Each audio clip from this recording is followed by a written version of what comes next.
ensinamento. Venha tirar de nós tudo aquilo que não é teu, tudo aquilo que possa atrapalhar nosso ensinamento, a nossa absorção, Deus, da tua palavra. Toma aqui, Pai, os já teólogos em tuas mãos. Abra cada vez mais o nosso conhecimento, em nome de Jesus. Amém. A gente falou dos nomes de Deus, né? Quem está aí com arquivo, foi 9, página 9? Página 9. Só aí abriu o arquivo, né, que está no seminário. Página 9.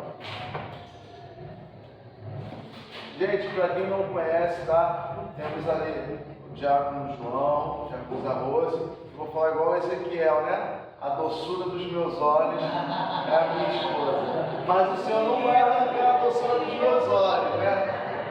Não vai, em nome de Jesus, não vai arrancar a doçura dos meus olhos. O amor é lindo, hein? Vamos lá.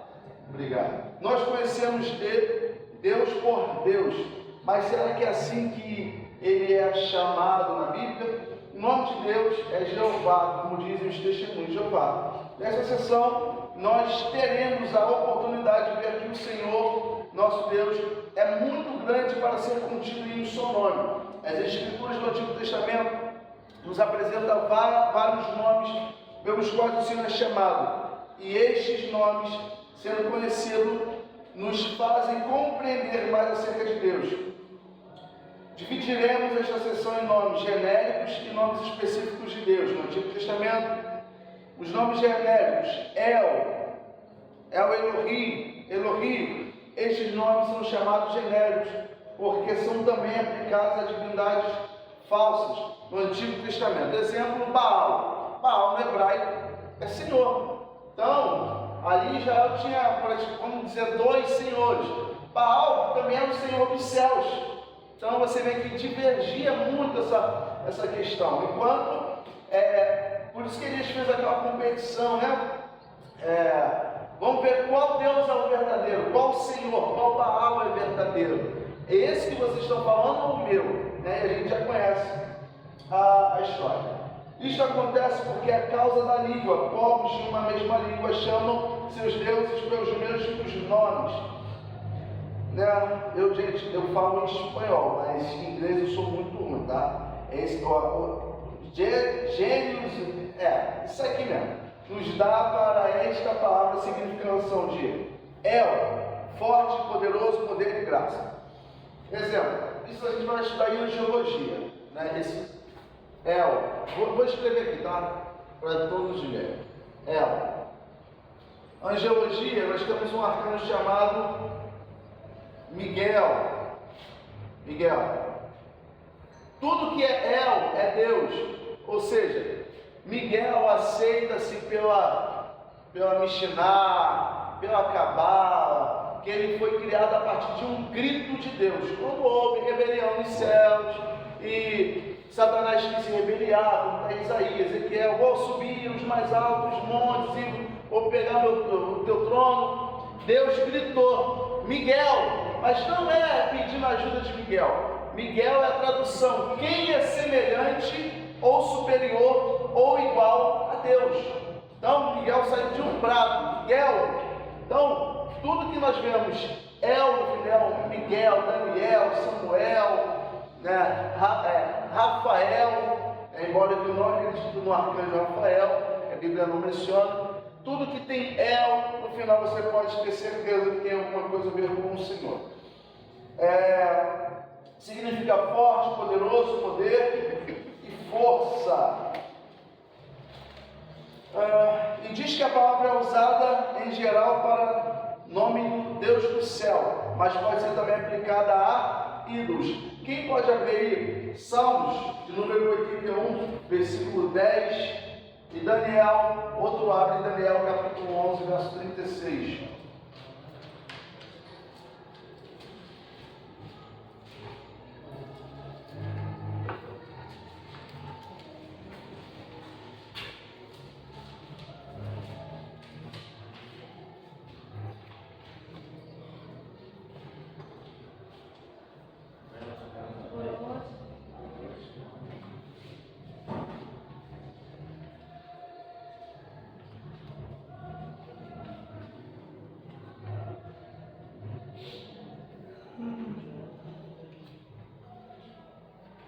Quem abre os Salmos, pode ler, 81, versículo 10. Eu sou o Senhor teu Deus, te tirei da terra do Egito, abri a tua boca e tirei. Ou seja, pode Daniel capítulo 11, verso 36.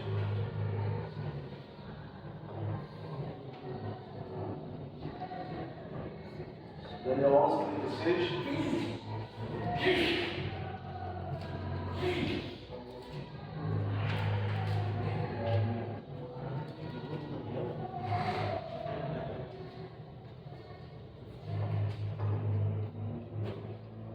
Quantos acharam? Digam aleluia.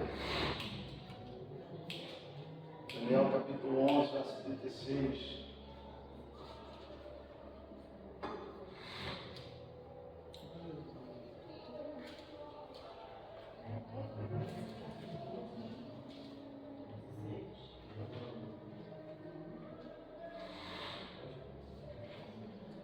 Amém?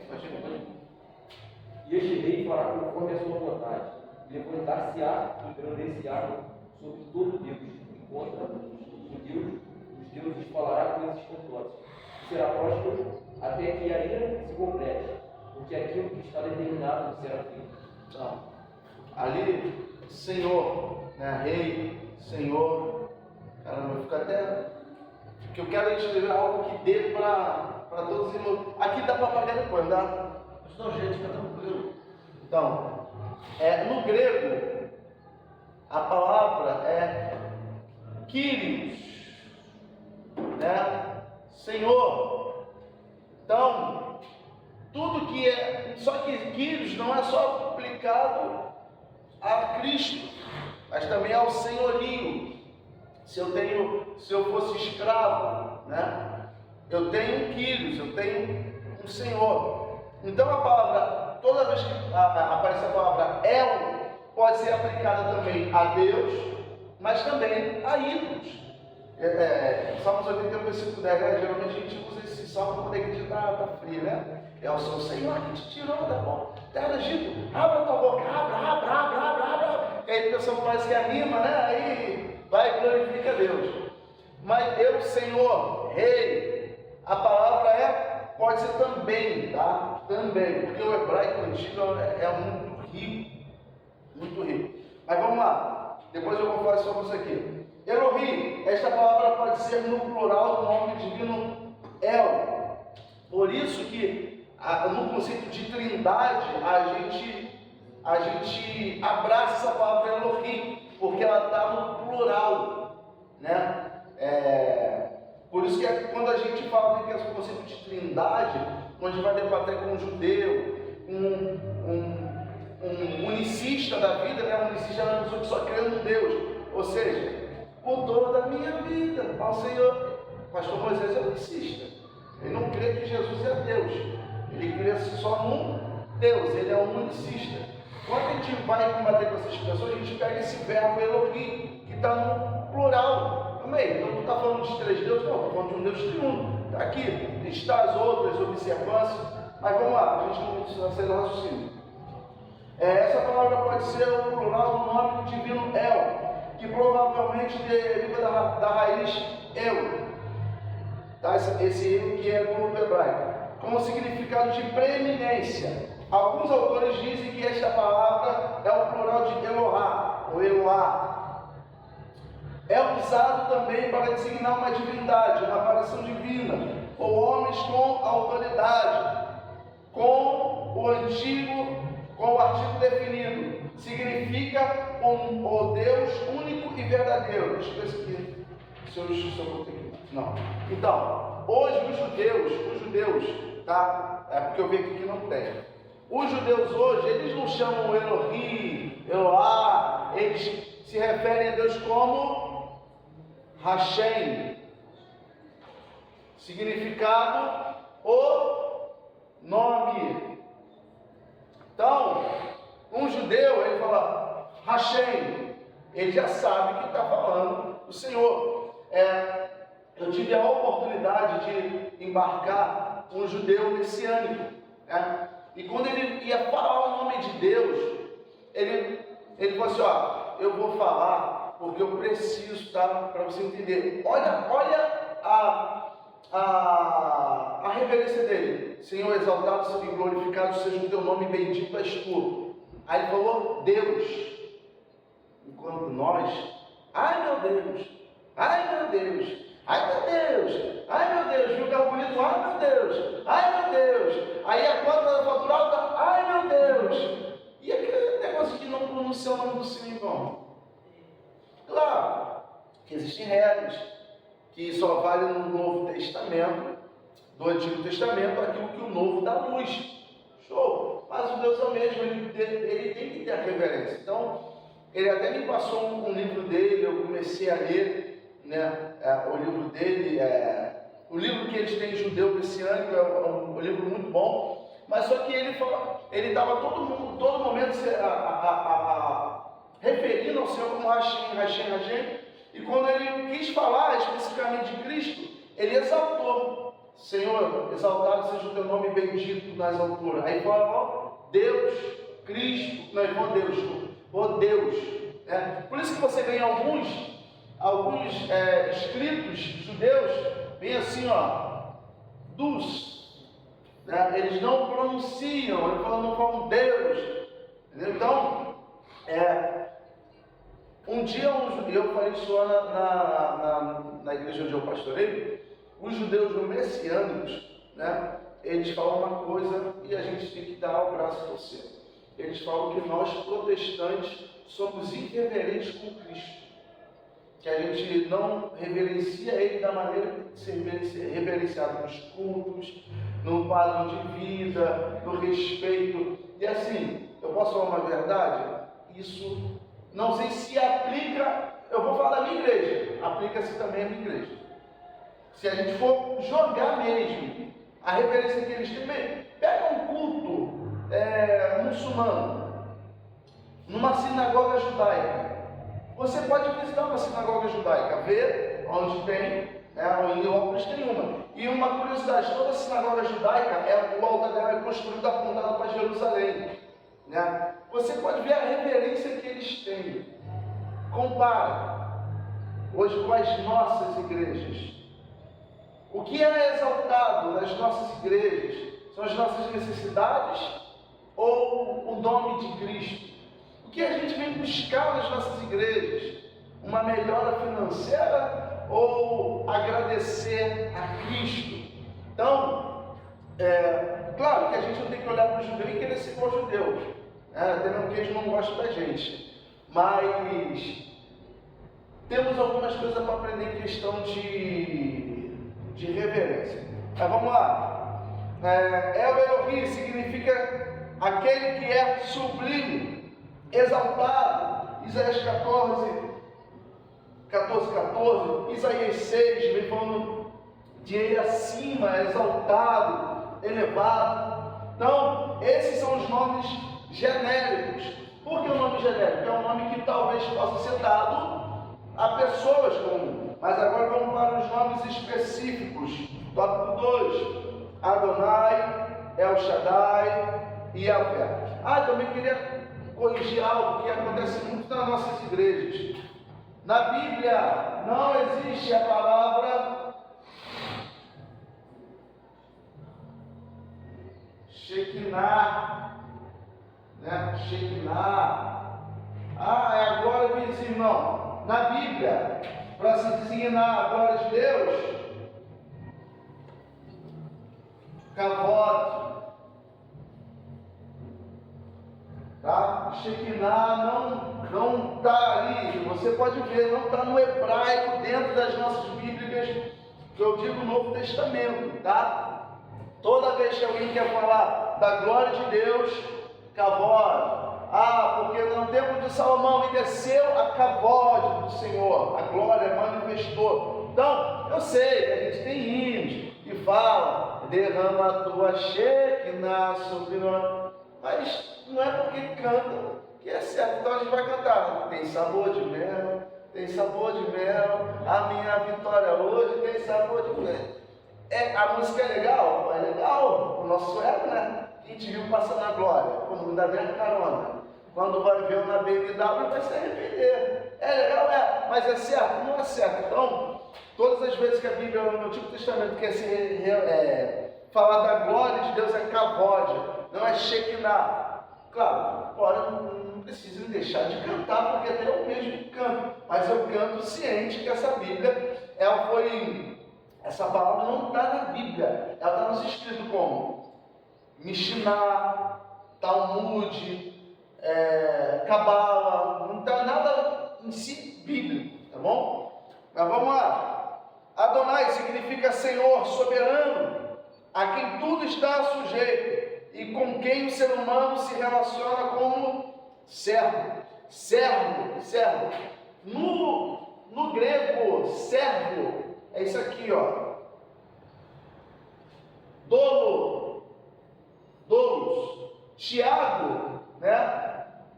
Que a gente sabe que na verdade é Jacó, ele começa assim, ó, eu, Tiago, irmão de Cristo, eu, Tiago, primo de Cristo, eu, Tiago, o presidente da Assembleia Geral de Jerusalém, ele fala, eu, Tiago, Dolos é escravo, servo, vai. Então, quando a gente se relaciona a ele como Adonai, a gente não está se referindo a ele como uma pessoa, nós como uma posição exaltada. Servos. E servos não temos direito de pedir nada. Né? Lucas 9:23 diz assim, aquele que quiser vir após mim, negue-se a si mesmo, tome a sua cruz e siga. Irmão, quem toma a sua cruz? Vai para Cabo Frio? Quem toma a sua cruz vai, sei lá, para Penedo? Tomar aqueles fundir lá de chocolate lá. Quem toma sua cruz vai para Petrópolis? Vai pro? E vai para algo pior que o vale. Cruz. Então, todo aquele que toma a sua cruz, vai o quê? Morte. Então, quando Cristo ele fala assim, olha, negue-se a si mesmo. Você vai ter que tomar sobre si o meu senhorio. E eu não vou te levar para uma exaltação de vida, médio empresário, não. Eu vou te levar para a morte. Por isso que Paulo fala em Gálatas 2:20. Já estou crucificado com Cristo, já não vivo mais eu, mas Cristo vive em mim. Agora a vida que eu vivo na carne, eu vivo na fé do Filho de Deus, a qual se entregou por mim.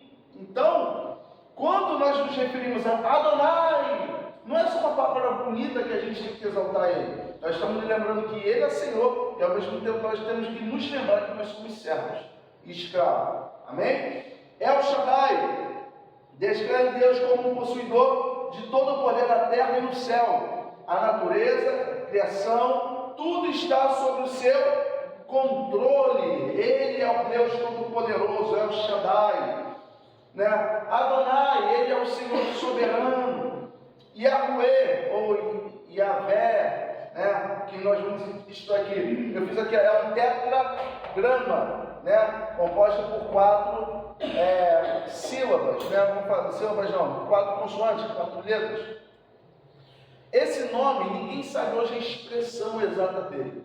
Porque quando Moisés recebeu esse nome, né? O Senhor se apresentou para ele.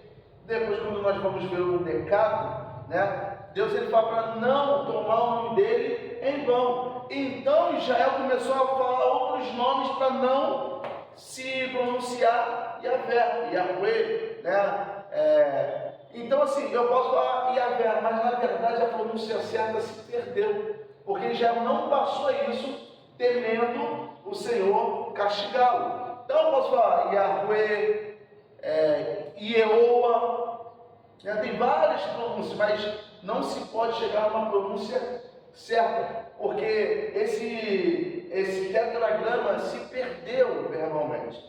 Eu creio que naquele dia muitos vão perguntar qual é o nome do Senhor, porque se perdeu. A gente chama de Deus. Uma pronúncia errada também que nós falamos, né?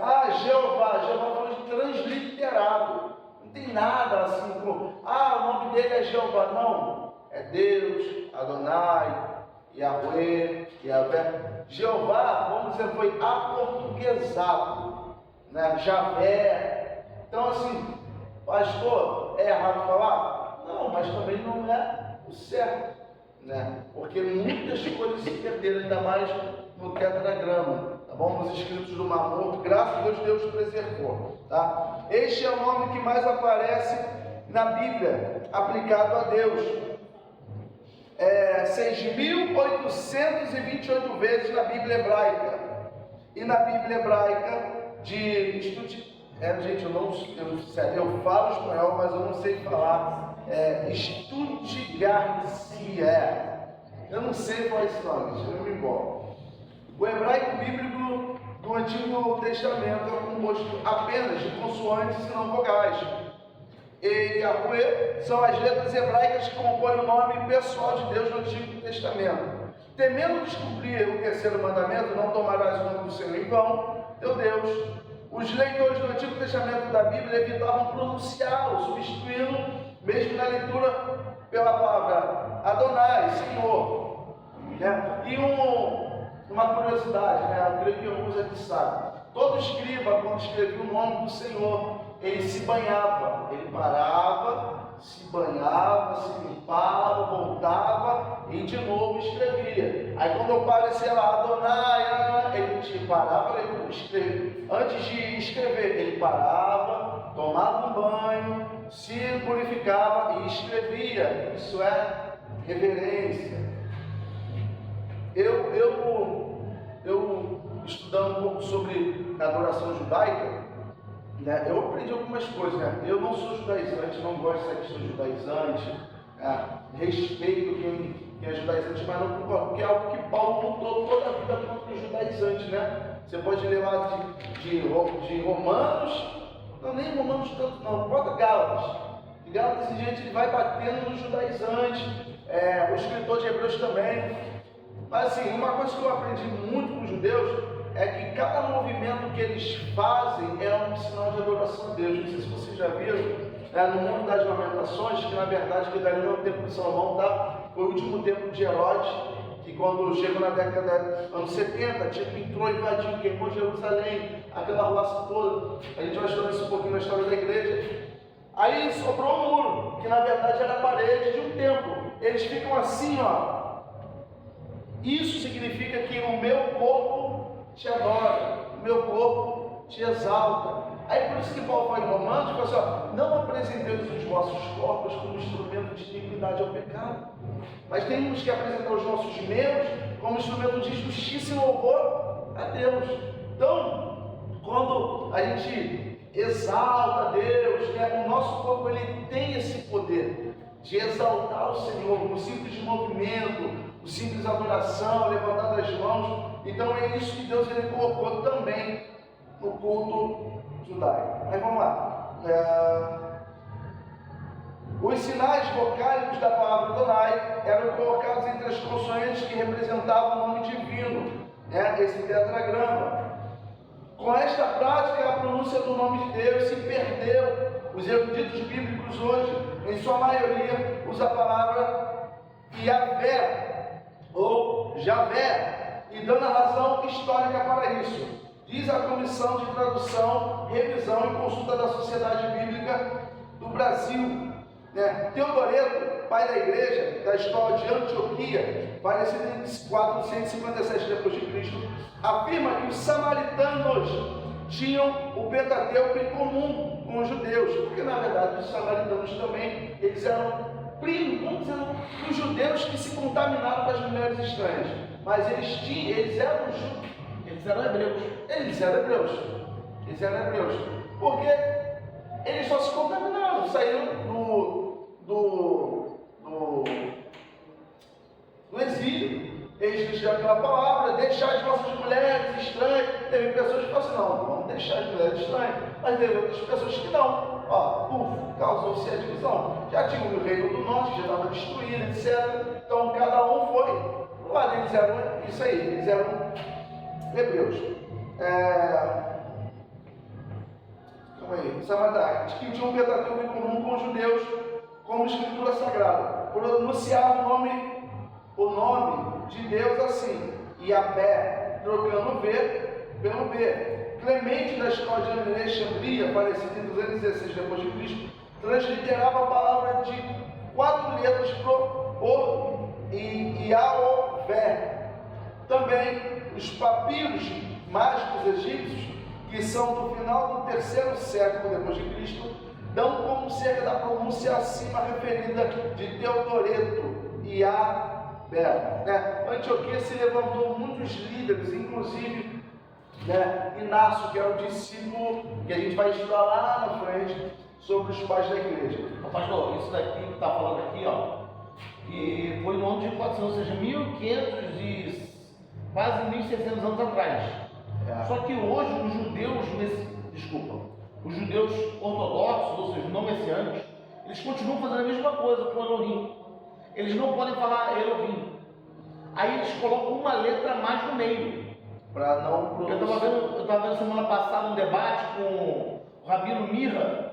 Sim. E ele é brasileiro, ele fala, não, sabe que a gente não pode falar, né? Aí o César, o pastor César, assim, então, mas como é que vocês pronunciam? E aí ele falou uma letra, eu não estou conseguindo lembrar qual é a letra que eles botam no meio. Tipo assim, Elohim, e Elohim, alguma coisa assim. Pra, tipo assim, eu estou dando para você entender que eu estou falando dele, mas não estou falando o nome dele. Ele não pode. Aí eles brincaram, ele falou, pô, tu não pode falar? Aí ele falou assim, pode, quer que eu fale? Aí Elo, tracinho, rim. Eles não podem falar de jeito nenhum até hoje. É igual o nome, pastor Renato. Vamos para Renato. Nato. Reniato. Eu sei que eu estou falando Renato. Ele está entendendo o que eu estou falando, mas eu não quero dar a entender. Pela lei ninguém se salva, né? Graças a Deus nós somos livres. E foi isso mesmo que o pastor falou. Falou assim, você quer cumprir uma lei ao pé da letra, mas e os outros que você não cumpre? 612, bota aí. Você nem templo mais tem. Como é que vai cumprir as leis? Aí eu falei, não, acho que dá, a gente cumpre. Acho que dá. A lei não salva. Não adianta. A lei não salva, por isso que Paulo ele fala, acho que é 2 Coríntios 3,6, ele fala que vos fez capazes e ministros de uma nova aliança, não da letra, mas do Espírito, porque a letra mata, o Espírito vivifica, né? Tem pessoas que usam isso daí para falar de teologia. Teologia mata, deixa a pessoa maluca, credo, não. Só que Paulo está falando de coisa aliança. Letra, lei, a lei mata, não tem como salvar com a lei. Já o Espírito vivifica. Porque a letra, se você tropeçar em um, você é culpado de todos. Então, quem quer viver da lei, viva da lei. Então, mas isso acontece nos dias de hoje. Os judeus ortodoxos e tem os ultras ortodoxos ainda, né? Eu ouvi até o pastor César Cavalcante falando que tem uma rua lá que se você passar com alguma coisa de cristão, eles te cospem, te batem. Eles são como se fosse Deus e amor nosso, né? Que é os barbão mesmo, né? O Deus e amor. Então, assim, esses não gostam mesmo. O que eu queria abrir aqui um espaço. Os judeus gostam da igreja? Os judeus gostam da igreja? Olha, gente, não precisa ficar. O pastor Renato, pastor André, ele não precisa nem responder, mas eu quero que vocês aí, Os judeus gostam da igreja? Gostam? Vamos, gente, me ajuda, gente, tá com vergonha. Gosta da igreja? Então por que nas nossas igrejas a gente bota a bandeira? Isso aqui, toca chofar, tzitzit, talit, tzit, que são indumentárias judaicas. Aí, agora o céu vai descer, meu pai, estou todo arrepiado. Tem o marco da aliança ali dentro, eu estou quase queimando. Arca da aliança, aqui tem a arca da aliança, né? Aqui tem os querubins aqui, olhando aqui pro outro, paisado. A Thalita chegou Thalita chegou e falou assim, pastor, tem como você fazer um marco da aliança pra gente? Eu falei, pra quê? Ela falou assim, não, porque a gente quer fazer uma peça. Eu falei, para fazer a peça? Eu falei, então você vai fazer a peça, a gente vai fazer a arca da aliança, você vai fazer a peça, você vai sumir com aquilo. Que ela aquilo no fundo da igreja, que a pessoa volta não. É só fazer a peça, aí a gente fez ali. Não, mas realmente, por que a arca da aliança, gente? Por que a gente bota uma estrela de Davi? Porque Deus só se manifesta, né? Com um toque no chofar, eu fiz até uma semi-aberta aqui, né? Aqui Deus se manifesta com o toque do chofar. Simpatia. Não, o que tem mais outro aí? Um dia eu dei uma palavra no seminário e tava aquelas valores que joga jaleco branco. Então, uma briga. Eu arrumei e eu falei assim, meus irmãos, quem pode andar com azeite da unção dentro da igreja? Missionário, isso tudo. Abre Tiago. Chama os presbíteros que o geracólio da unção. Eu quero ficar perambulando com óleo para cima e para baixo. Bom, gente, tá aqui a missionária. Teve uma mulher que pediu óleo e passou, ó. Ainda apertou a mão dela. Passou. Ó, e foi lá na igreja, tá? Não foi. Não é minha ovelha. Mas aí pra você ver onde que vai a ignorância e onde que vai as pessoas Lá no creditismo, não sei. Às vezes as pessoas explicam alguma coisa que a pessoa entende que aquilo ali vai mudar algo nela. Como o chofar, como a estrela de Davi, como a arca da aliança. Eles colocam isso que as pessoas hoje elas são praticamente idolatram alguma coisa que vê. Ó, o catolicismo está aqui, ó, na raiz do brasileiro. Não só o catolicismo, Isso aí que eu quero falar. Uma vez eu falei sobre isso. O inconsciente coletivo que está dentro da gente. Entendeu? Nós somos um povo que veio dos portugueses e dos africanos. Somos essa mistura, certo? Claro que tem um pouquinho, até de judeu tem um pouquinho, mas é predominantemente dos dois. Geração, né? Idolatria e feitiçaria. Idolatria e feitiçaria. Aí as igrejas neopentecostais fazem o quê? Pega justamente daquilo que o povo brasileiro tem 500 anos de costa. Idolatria e feitiçaria. E joga na igreja. E dá certo, pior que dá certo. Dá certo. Essa mesma mulher, pastor, ela bebeu azeite. Ela disse, minha pastora, tem um pouquinho de azeite? Ela mandou, deu, né? Manda tudo quando deu. Ela bebeu, deu em gargalhão. E a cabeça só por dentro agora. Não, bom, e se ela está com prisão de ventre, vai melhorar.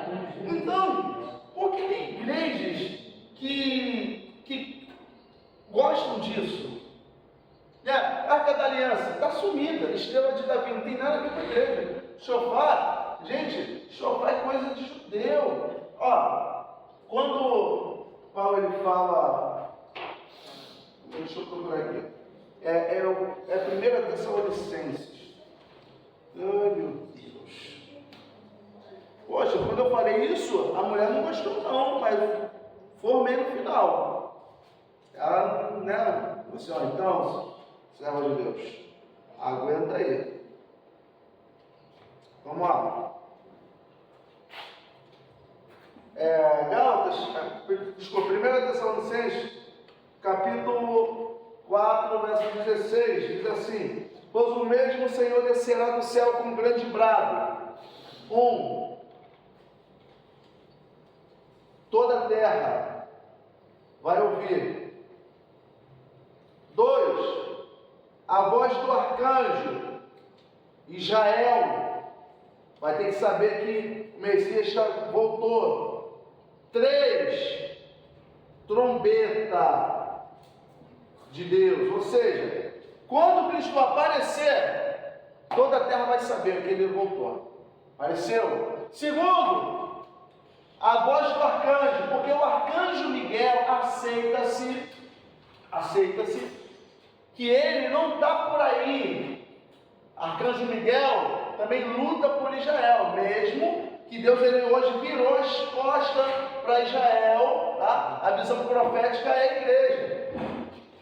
A trombeta, só quem ouve é os santos. Aqui não está falando chofar, aqui não está puxando indumentários, porque um dos maiores guerras de Paulo foi desjudaizar a igreja.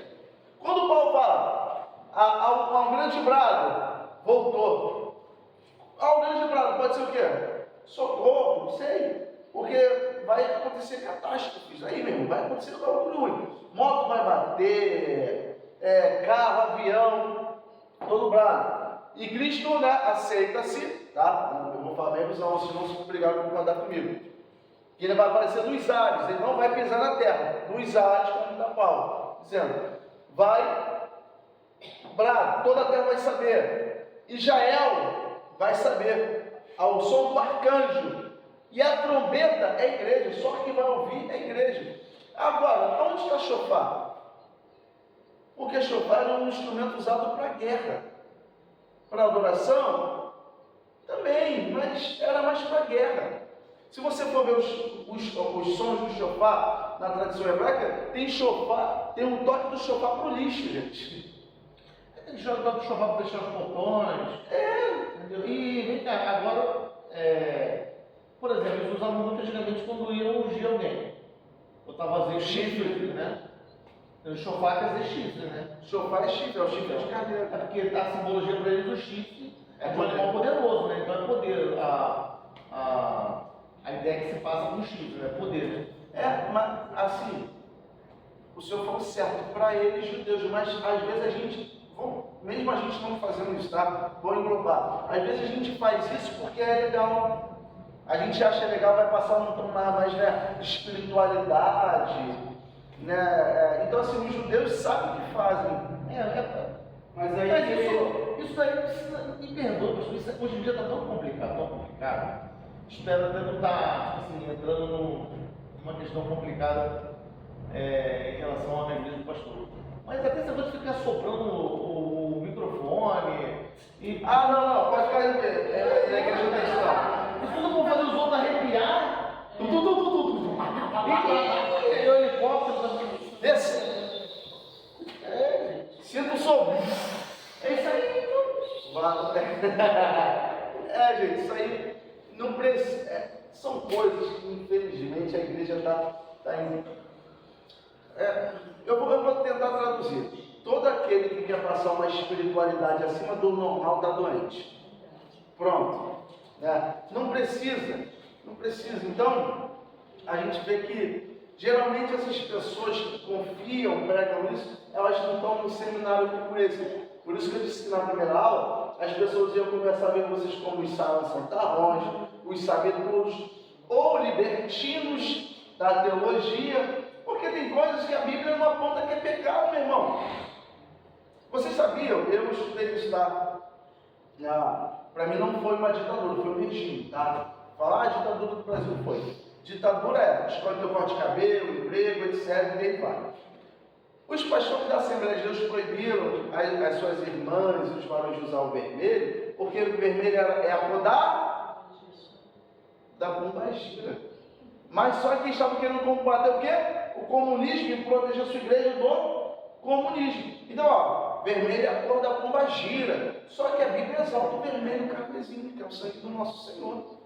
Então, aí criou-se esse pecado, esse pseudo-pecado, porque, irmão, quem criou as coisas foi quem? Deus. Quem criou, né?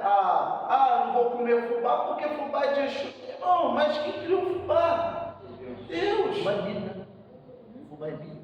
Fubá é milho. Então, assim, aí essas pessoas criaram um pseudo-pecado para alienar as pessoas.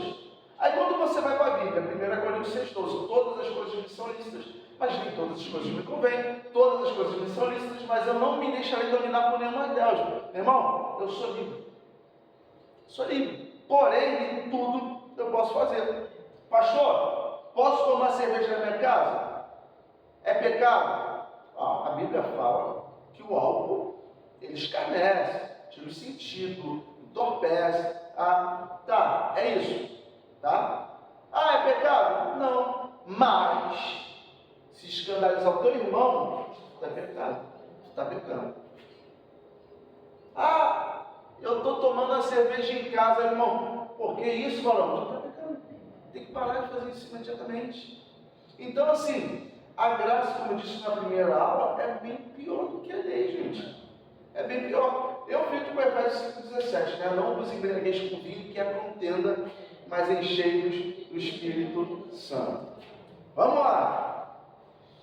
Assim mesmo, com a incerteza que há para pronunciar, para a pronúncia deste nome, o que se pode afirmar com segurança é que Jeová nunca foi transliteração ou tradução do nome de Deus. Esta palavra é uma invenção da Idade Média, portanto, o grupo religioso chamado Testemunha de Jeová é fundamentado sobre um nome falso, nome que não aparece nas Escrituras Sagradas. Sobre esta palavra, Jeová diz a comissão de tradução e revisão e consulta. Vamos lá. Portanto, as Escrituras não aprovam a transliteração do nome Jeová. Os judeus nunca pronunciaram esse nome. E a história nos mostra que a pronúncia mais provável seria Yahvé, Yahweh, Yehowa, né, como tem um louvor do Ademar de Campos, tem várias pronúncias, mas nenhuma delas pode falar, é essa, porque se perdeu.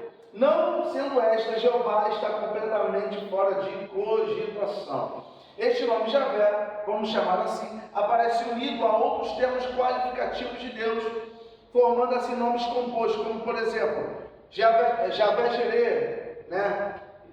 Yahvé, vou tirar o Javé, tá? Vou botar Yahvé. Yahvé Jireh, Senhor da Providência, Sebot, né? Senhor dos Exércitos, Ofé, ou Rafá, né? É o Senhor que sara. Nissi é a nossa bandeira. Shalom, ele é a paz.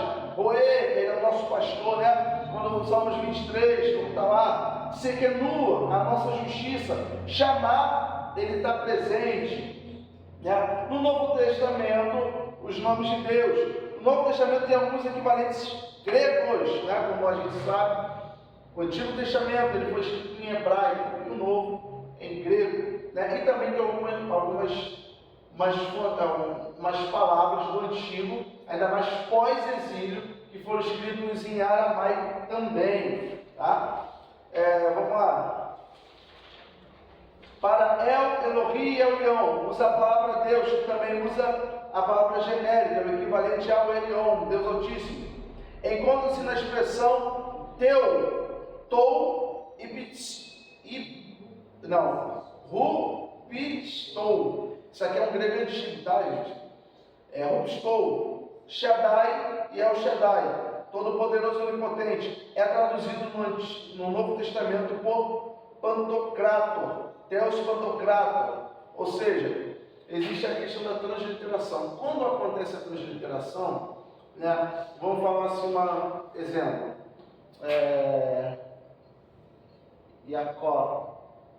Jacó, né, que é Jacó. Aí foi para o latim, Iago.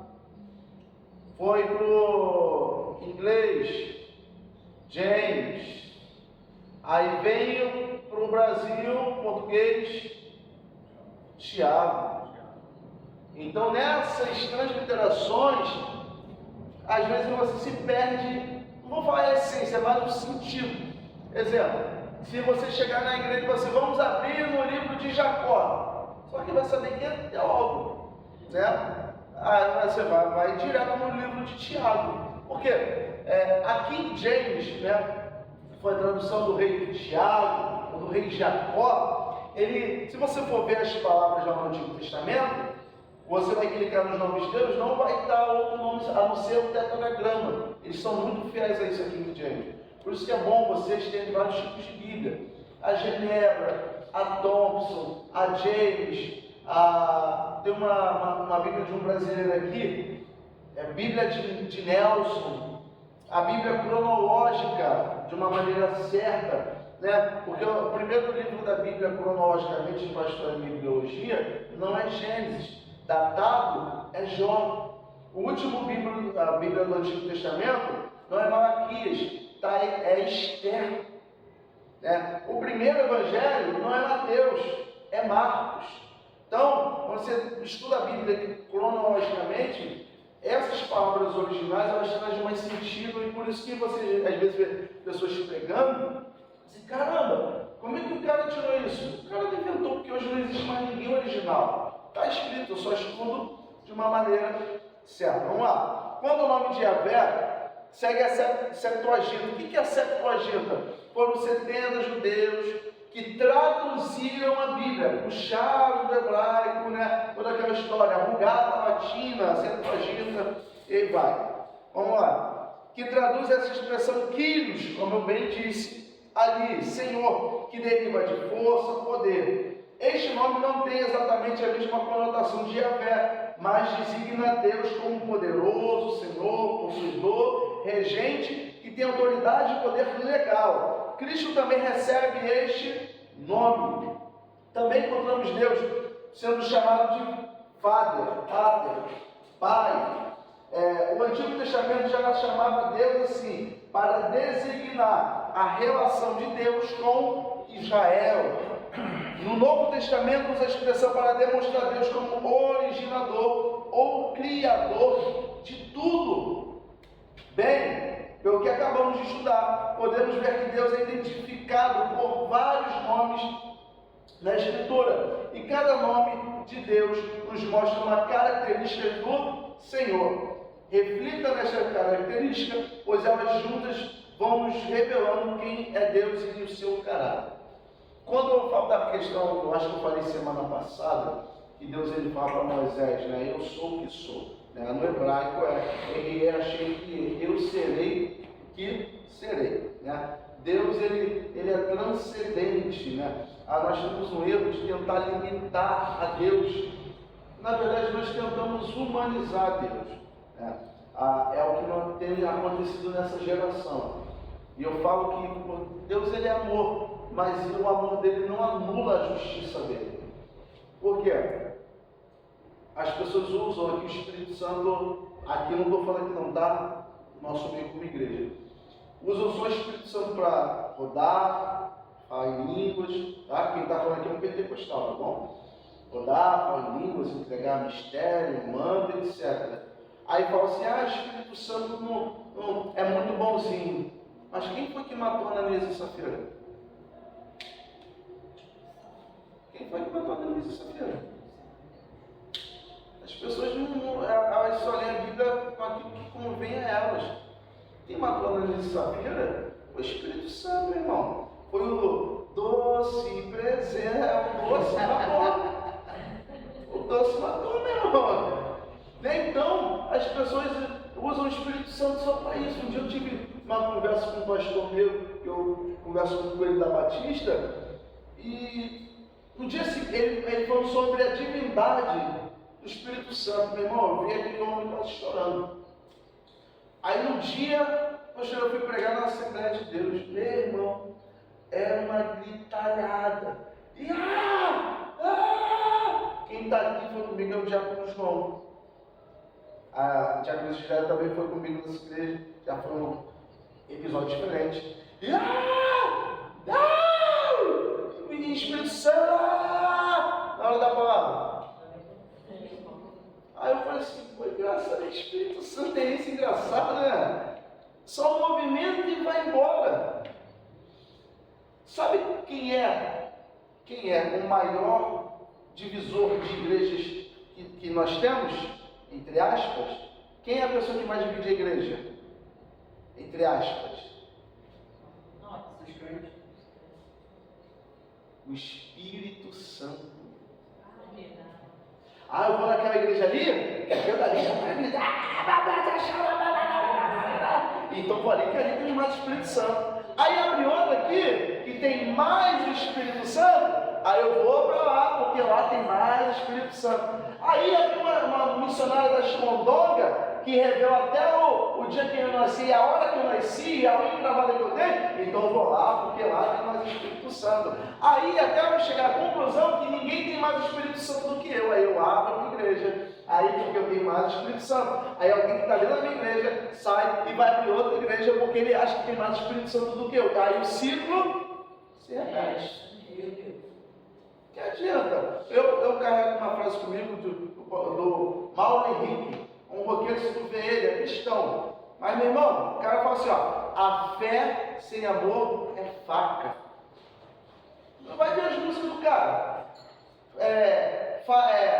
Tem uma música que ele fala, sei quem sou, herege que não crê no amor. Eu falo assim, que isso, não? Que música vai isso? Ele fala que a lei sem amor ela vira laço. O que adianta eu ter o Espírito Santo para pular, rodar? Porque na verdade o que salva não são os dons, é o fruto. Os dons vão cessar um dia. Vai ter culto no céu. Tu vai profetizar? Deus está mandando, não é? Deus está ali. Vai falar o quê? Varão, Deus está mandando, eu te falo, vai te dar um recado aqui, não tem isso. O único que vai prevalecer é o fruto. Então, o maior divisor de igreja, eu falo entre os, por que eu falo Espírito Santo? Porque as pessoas usam o Espírito Santo para dividir igreja. Né? Eu fui liderado por um pastor, graças a Deus eu fui batizado em línguas, mas eu fui liderado por um pastor que não falava em línguas, mas o camarada era cheio. Não falava em línguas, pastor Alexandre, eu fui liderando a minha esposa, mas o camarada tinha sabedoria. O que adianta eu falar em línguas e não controlar ela? É porque a gente tem muitos padrões ainda da Assembleia na nossa mente, no nosso sangue, no nosso DNA, e fala, a evidência do batismo com o Espírito Santo é falar em línguas, não é coragem, trepidez, ousadia. Antigamente eu tinha medo de morrer, agora não. Se tiver que morrer por Cristo, eu vou. Meu irmão, se não fosse o Espírito de Deus, eu ia fazer tu engolir sangue, mas o Espírito de Deus está em mim, e eu não vou fazer isso. Então, a evidência do Espírito Santo não é os dons, é o fruto. Então, a gente tem que ficar ligado com isso, porque tem pessoas nas nossas igrejas que são doentes por isso. O culto não foi legal porque não teve uma missionária batendo no pé e falando que estava vendo um fio de cabelo branco na minha cabeça. Eu falei, rapaz, é Deus, só eu sabia disso. Não é isso, o evangelho não é isso. Tá? Então é por isso que seminários saem para nos doutrinar. Pode acontecer nos nossos cultos? Pode. Olha, eu peço, eu como pastor lá da igreja, eu peço isso, só que isso não tem que ser uma regra para a nossa fé, porque no dia que não acontecer, Deus não vai deixar de ser, Deus não vai deixar de estar com a igreja, Deus não vai deixar de estar com os pastores. A gente tem que tirar, como foi bem dito, esse DNA católico, candomblessista, espírito, idólatra que ainda tem dentro de nós. Por isso que a nossa maior luta não é contra Satanás, é contra os ídolos que ainda estão dentro de nós, que precisam ser derrubados. Só uma adendo aqui. Pode falar. Isso aí que está falando sobre essa questão de a gente vem para o culto, a gente acha que tem que ter uma movimentação grande. E muitas vezes a gente que acaba tendo uma responsabilidade de fazer uma palavra, uma pregação, então quando a gente está dirigindo o culto, ou quando é um culto especial, a gente acha que tem que ser algo sobrenatural aqui, rodopiar e tal, e tudo mais. E a gente acaba pecando em relação a isso. Exemplo, meu bem, geralmente quando eu vou pregar, eu acho que tem que, cara, se ninguém vem aqui na frente aqui é porque a pregação foi ruim. Isso aí. Entendeu? Então a gente acaba tendo esse pensamento. Não é só você. Só que eu vi uma pregação do pastor Telmo, que ele fala assim, cara, toda vez que eu ia pregar, eu achava que tinha que ter muita coisa. Só que Deus falou comigo que as coisas não são desse jeito. Como ele quer, às vezes não vai vir ninguém aqui na frente, mas alguém recebeu a palavra de Deus. E é isso que é importante. Não é, veio 100 pessoas lá na frente lá, e, mas até que a pessoa ali não teve transformação, só foi só por empolgação, por emoção. A gente fica muito falar nessa questão mesmo, de dar responsabilidade a essas igrejas, fazem essas coisas que acabam, como você, o pastor e outras pessoas que pregam, criando uma responsabilidade de ter que fazer alguma coisa, porque o pastor está pregando, eu posso estar de braço cruzado, eu posso estar olhando, eu estou prestando atenção e estou pensando às vezes, caraca, isso está servindo para mim. Toda pregação eu tiro alguma coisa para mim. Só que, tipo assim, olha a responsabilidade, de repente, do Renan me conhece, está ali pregando, ele, Renato tá sério, me olhando sério, Isso aí. não está esboçando nada, porque ele vai focar em quem ele conhece, ele vai ficar olhando. É porque ele está acostumado com os gideões, né? Aí essa questão foi o que o Renan acabou de falar. Esse mover todo, que eu falei também, esse mover todo pelas igrejas, ela acaba trazendo uma responsabilidade e você daqui a pouco você vai ter que dar pirueta, cambalhota, girar, fazer e acontecer. Porque muitas dessas coisas que acontecem é empolgação. Teve uma coisa que eu ouvi que o cara levou, um professor de educação física, chegou lá numa empolgação, aí o cara foi e virou pro outro professor e falou, tu sentiu? Ele sentiu o quê? É não espiritualismo, não, cara. Isso é uma euforia que vai contagiando, que uma vai pegando da outra, que a outra vai ser. Aí o cara começou a explicar termos técnicos do que estava acontecendo. Então, assim, olha a responsabilidade. De repente o Renan vai ali, abre o culto de uma forma que todo mundo está rindo, todo mundo se empolga, aí vai pregar uma pessoa mais séria. Olha como é que de repente aquela pessoa, pô, ninguém gostou da minha pregação.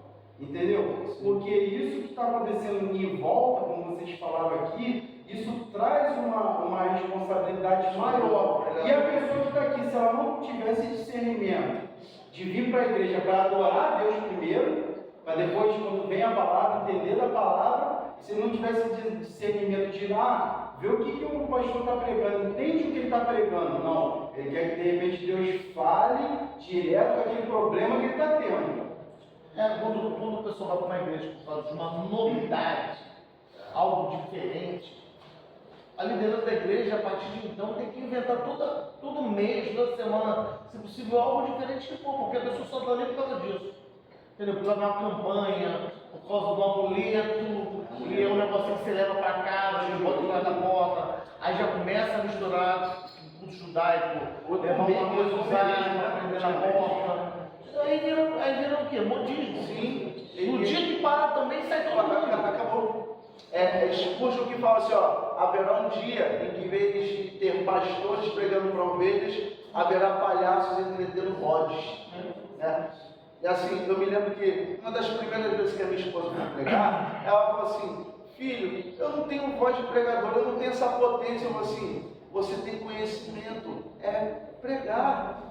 Porque, chegam às vezes os camaradas lá na igreja, eu já até sei, e ela, como eu já fui itinerante, eles começam, meus irmãos, a paz do Senhor Jesus. Eu entendi. Isso é técnica, tá? Depois, porque eu tive uma manhã de oração e vigília. E depois, quando tu vai ver, o cara que falou que estava rouco está gritando, abafa o microfone. É técnico. O pastor, deixa eu defender uma parte aqui. Começa a falar baixo, mas minha voz vai lá na altura. Eu nem percebo. Eu nem percebo. Eu falei isso. Porque assim, já foram pessoas lá na igreja que já chegaram assim, aumenta o microfone, aumenta o microfone dele, a minha esposa. Espera. E amigos meus, tá? Amigos meus, já sei, mas a gente está preso nisso, a igreja está presa. Sabe, uma coisa que eu falei aqui semana passada, a minha maior preocupação é de estar adorando um Jesus que só existe na minha cabeça, e não o Jesus da Bíblia. Porque o Jesus da Bíblia, os cultos, quando eu entro, claro que tem, poxa, se tiver poder, movimentação, cara, eu sou pentecostal, eu sou esse pouco do fogo, mas eu tenho que ser igual a Elias, olhar para o fogo e dizer assim, pô, ele não está aí. Pro vento forte cortando a penha, pô, ele não está aí ainda. Aí vem uma voz suave, presbiteriana, batistona, ele está aí. É sensibilidade, gente. Então, às vezes nós falamos que conhecemos a Deus, mas podemos cair no perigo de talvez não conhecer a Deus. Não? É claro que nós temos que respeitar os assembleanos, com certeza. O chão que nós andamos hoje foram eles que pavimentaram. Amém? Mas só que a Assembleia de Deus hoje, ela se divergiu muito delas mesmo. As Assembleias de Deus confiáveis, vamos dizer assim, tá? Que ainda mantém o mesmo padrão, ainda um pouco é Madureira, Belém, Ministério de Bento Ribeiro, a MIB, né? Então assim, são poucas. Só que hoje cada uma está criando o seu Deus. Cada um está criando o seu Jesus, né? Então, nós temos que ficar muito ligados com isso. Porque... Uma observação, pastor, também está sendo criado muitas igrejas com diferentes tipos de doutrina. Aí, isso também, a gente falando aqui, isso também acaba sendo ruim, porque a gente já está nas redes sociais, e a gente vê diversos tipos de igrejas, e, pô, cara, não condiz o que a Bíblia diz. A gente conhece a palavra, pô, se você abre a Bíblia, é uma igreja LGBT, é uma igreja que sofre com prosperidade, e tudo mais. As pessoas que olham aquilo ali nas redes sociais acham que todas as igrejas são desse tipo. Os carismáticos, né? Isso existe. Agora, rapidinho, voltando a esse ponto sobre a forma que a gente recebe o culto, né? Tudo mais. Eu uma vez eu fui repreendido no meio do culto, porque o pastor estava falando, estava pregando, e aí mandou levantar, eu já estava no final, a gente tinha recebido a palavra, prega demais, e eu estava com a mão assim no bolso. Aí ele falou assim, você, embora, aí vamos aí e tal. Renato, tira a mão no bolso. Eu tenho que levantar, tira a mão no bolso. Eu tirei a mão no bolso. Obediente.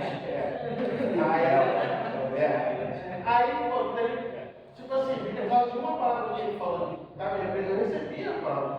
Eu recebi, poxa, eu falo. Aí ele foi me chamou a atenção, aquilo ali me quebrou, porque eu recebi a palavra. Precisa eu levantar a mão para dizer que eu recebi a palavra? Então, aqui cada um tem um ponto de vista. Vai ter um costume aqui. Para mim vai ser um culto maravilhoso. Meu ponto de vista vai ser um culto maravilhoso. Talvez o ponto de vista do Renato não vai ser tão bom. Então é complicado. É porque o culto tem que ser racional, né? E outra coisa, vai entregar. às vezes, a gente como pregador e o ministro de louvor também, por exemplo, ele espera uma reação da igreja do povo que está aqui embaixo. E a reação, muitas vezes, é mentirosa. Por exemplo, no meio do culto, no meio da pregação está comendo, o irmão está, glória a Deus, aleluia! E tem um outro irmão que está, ó, quem está recebendo mais? Como que eu vou saber? Isso é individual. No meio do louvor, o camarada está dando a vida, está saindo sangue da garganta. O outro está de olhos fechados no mão próprio. Quem está adorando mais? Como que eu vou saber? Não tem como medir. Então essas coisas, já passei dessa fase de tentar achar que a igreja recebeu ou não recebeu. Então, tipo assim, se a igreja sai todo mundo, que palavra, meu irmão! Vou encarar essa semana de outro jeito, renovado. Tem alguma coisa errada. Porque a Bíblia confronta. Ela toma os meus erros e pecado. Então, se eu não sair daqui pelo meu irmão, eu preciso melhorar. Eu preciso ter uma mudança de vida. Nessa área eu estou errando. A pregação não vem de Deus, não vem da palavra. Entendeu? Vem um massagear de ego. Entendeu? E isso, infelizmente, é o que a gente mais vê nas igrejas hoje. Me perdoe. Algumas igrejas grandes por aqui por perto. Uma pessoa muito próxima chegou e falou assim: meu irmão, estou saindo. Não prega mais cruz. Acabou o arrependimento. Não se toca na ferida de ninguém. Deixa estar como está. Não tem confronto. Que evangelho é esse? Cadê o arrepender? Entendeu? Então, tipo assim, é só coisa boa, você vai romper, você vai vencer, você vai semana de vitória, é só vitória, só vitória, só vitória. Não existe. Teve um mês aí que foi só chibatada, hein? Só chicotada no domingo. Todo domingo, cada domingo era uma chicotada diferente. Vocês veem que, vamos dizer assim, Noé pregou 120 anos para o povo se arrepender. Veio Moisés, se arrependeu. Josué se arrependeu. Jeremias se arrependeu. Samuel se arrependeu. Ezequiel se arrependeu. Malaquias, Jonas, Zacarias, Sofonias, Abacuque, Naum. Chega João Batista, arrependeu-os. Cristo, arrependeu-os. Pedro, discurso de Atos 2, arrependeu-os. Aí vem Policarpo, arrependeu-os. Os apóstolos, arrependeu-os. João Rus, arrependeu-os. Martim Lutero, arrependeu-os. John Knox, arrependeu-os. Isso aqui nós estamos nos pais da igreja. Aí chega nas igrejas de hoje: Deus é contigo, Deus é amor, Deus vai te dar vitória. Ele está vendo só vitória. Nós estávamos falando exatamente essa semana, né? Foi no dia da ceia, né? Que normalmente nós temos um culto que é direcionado à celebração da ceia, né? Os textos bíblicos, né? Que é escolhido a mão e vão voltar para a ceia, né? Mas nesse dia o texto não foi voltado para a ceia. O texto foi voltado para confronto mesmo. Eu preguei Jeremias 13. Aí o pessoal foi tudo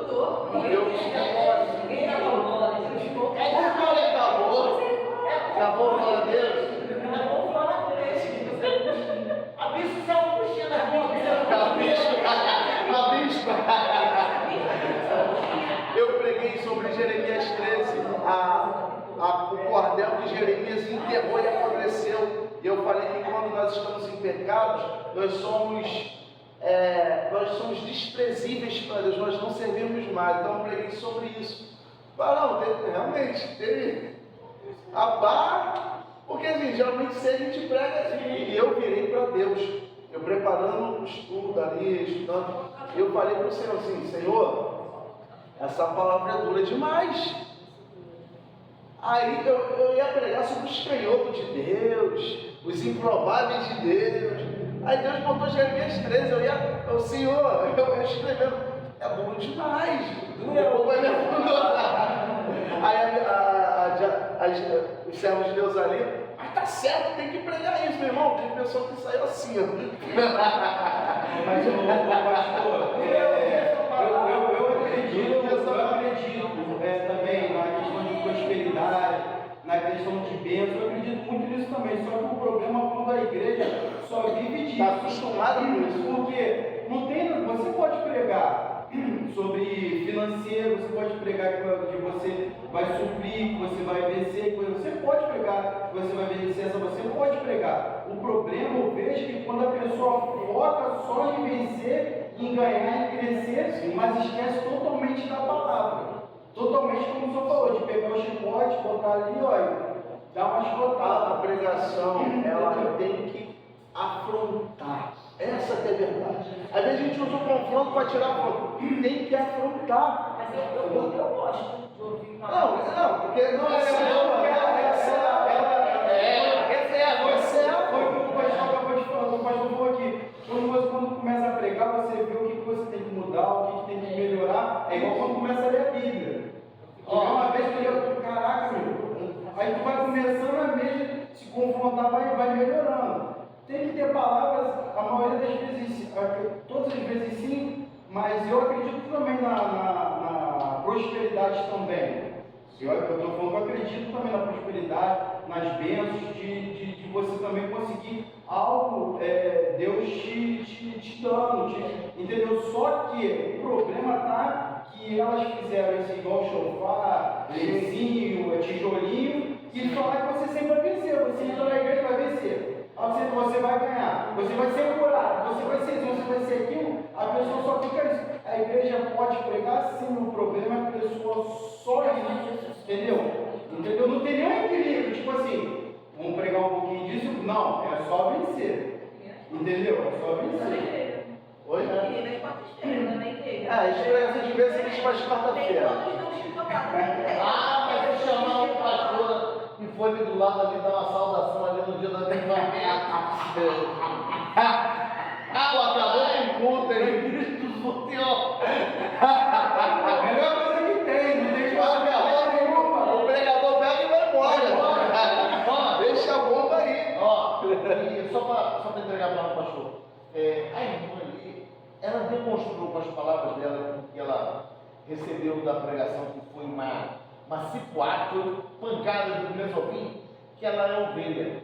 Eu escutei isso há 2 anos seguidos na quadrangular. Ovelha não arrepia pelo. Quem arrepia pelo é lobo. Então quando acontece algo, uma palavra que, meu irmão, exortou, meu irmão, mas te repreendeu mesmo, e tu saiu moído, mas não arrepiou pelo. Pastor, tu é doido pregar na voz dele domingo. Não arrepiou pelo. É ovelha, não é lobo. O lobo sai reclamando. Entendeu? Então a irmã é ovelha. É ovelha. Então, isso vai acontecer nas nossas igrejas. Felizmente, tá? Não vou falar infelizmente, isso vai acontecer nas nossas igrejas. Então, a gente vai voltar para a discussão novamente. Eu sempre estou lançando um debate e jogo para a gente poder aprender. Vamos lá. Deus e sua triunidade. Embora seja um grande mistério que existem diversas pessoas em um só ente, É verdade que na divindade há muita distinção de pessoas indicadas nas Escrituras pelos nomes Pai, Filho, Espírito Santo e pelos seus pronomes eu, tu e ele, empregados por elas mutuamente entre si. Na Confissão de Fé de Westminster, de 1649, mas as mais antigas confissões de fé protestante afirma: na unidade da deidade há 3 pessoas, de uma só substância, poder e eternidade. Deus, o Pai, Deus, o Filho, Deus, o Espírito Santo. O Pai é de ninguém. O Pai não é de ninguém, não é gerado nem procedente. O Filho é eternamente gerado do Pai. O Espírito Santo é eternamente procedente do Pai e do Filho. Botei isso aqui, a pericorese. Se tiver um médio, é uma matéria só, tá? Isso aqui é de nível médio. Pericorese divina, tá? É um conceito dentro da Trindade. Vou explicar mais ou menos aqui. Eu tenho 3 corpos. Aqui tem essência. Isso daqui é substância. Não, isso aqui é matéria, desculpa. Matéria. Para a gente começar a entender. Esse é o Pai, Filho e o Espírito. O Pai, para a gente começar a entender um pouco, ele não tem matéria, porque Deus é Espírito. O Filho tem matéria. O Espírito não tem matéria, é Espírito. Para a gente entender, tá? Eu vou dar uma pincelada porque isso aqui é matéria de médio. Temos 3 copos aqui. Esse copo pode ser de 200, esse pode ser de 100 e esse de 500. Mas o que importa é o copo ou é a essência? Essência. Então, o Pai tem uma matéria, tá? Para a gente entender. Tá? O Pai tem uma matéria, o Filho tem uma matéria, o Espírito Santo tem uma matéria. Porém, os 3 têm a mesma essência. Tá? Eu estou dando uma pincelada porque isso aqui é um mês só de pericorese divina, que é um conceito dentro da Trindade, da Trinidade. Então, eu tenho 3 pessoas. Tá? A pericorese humana é diferente. Tá? A pericorese humana, eu com a Amanda, a gente forma um filho. Só que para você entender, é isso aqui, ó. Você entender.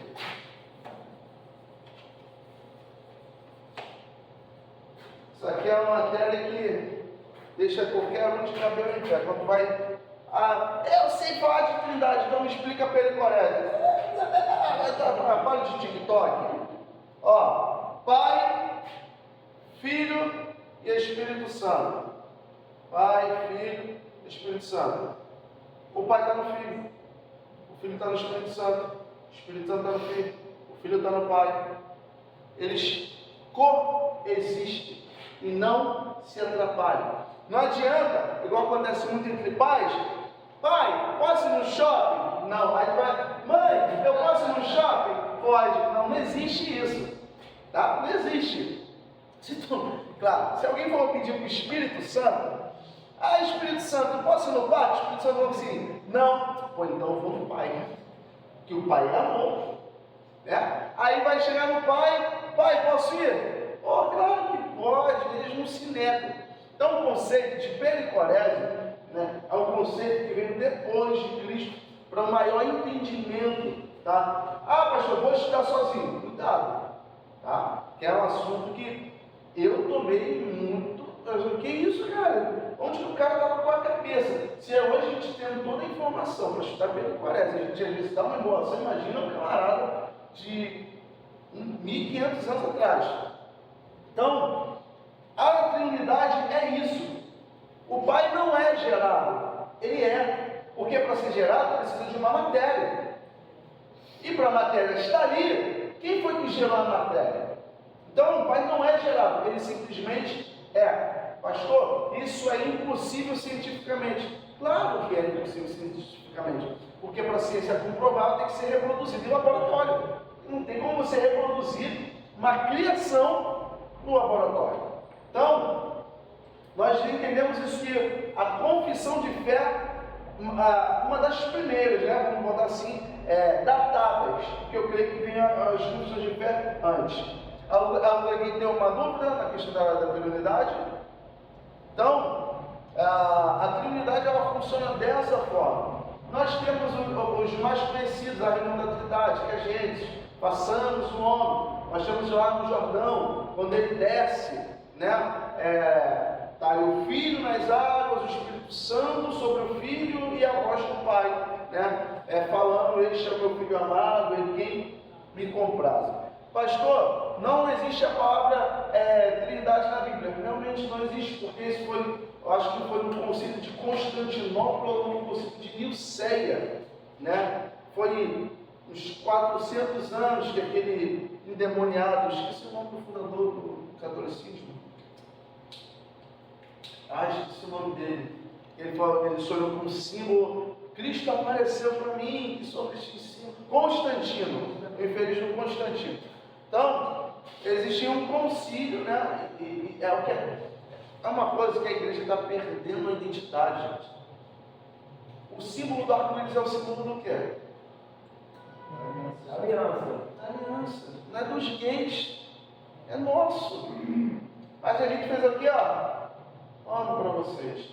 Outra coisa, se eu falar assim, gente, a partir de hoje vamos abrir uma classe de catecúmenos, catequese. Eu não sou católico, isso é termo nosso, protestante. Termos de batizado. Aí sabe o que a gente fez? A gente trocou para não se identificar. Mas o cristianismo ele veio muito antes do catolicismo. Tem gente, meu pastor, me perdoe, que nem sabe, nunca nem ouviu pronunciar essa palavra. Catecúmenos? Porque os tempos mudaram, que não se tem mais escola bíblica dominical. As igrejas hoje não dão mais escola bíblica dominical. Então, essa palavra, catecúmenos, ele não sabe, porque como é que vai ouvir se não tem ninguém que fala? Se não tem ninguém que prega, não tem aquele texto. É isso, é por aí, entendeu? Então, catecúmenos é uma palavra antiga que é estudada nas igrejas, escola bíblica dominical, quando separava uma praça, que era exclusivamente para esse estudo, para ensinar o povo. Quando eu abri aqui a primeira classe catecúmenos, todo mundo ficou assim, o quê? Hoje não, ninguém mais fala, mas na primeira, ninguém entendeu nada. Eu falei assim, gente, é catecúmeno, no começo, primeira doutrina, vamos embora. Para quem vai se batizar, nunca ouvi falar não. E olha só, irmão, aqui também tem escola dominical não. Lá também não tem, mas não tem, mas nós vamos ter. Não, porque nossa escola bíblica. Lá também tem. Mas a escola bíblica já começa a divisão. Divide para cá, os adultos lá, os jovens adolescentes aqui. De 8 às 9h30 não tem louvor, não tem nada, já é direto Só palavra. Só estudo. Só palavra. Tem que ter, senão, irmão. Eu, quando eu me converti na igreja batista. Sim. Batistão mesmo, naquele do pé roxo, como diz o ditado linguagem popular, né? E aí, era a Bíblia. É Bíblia.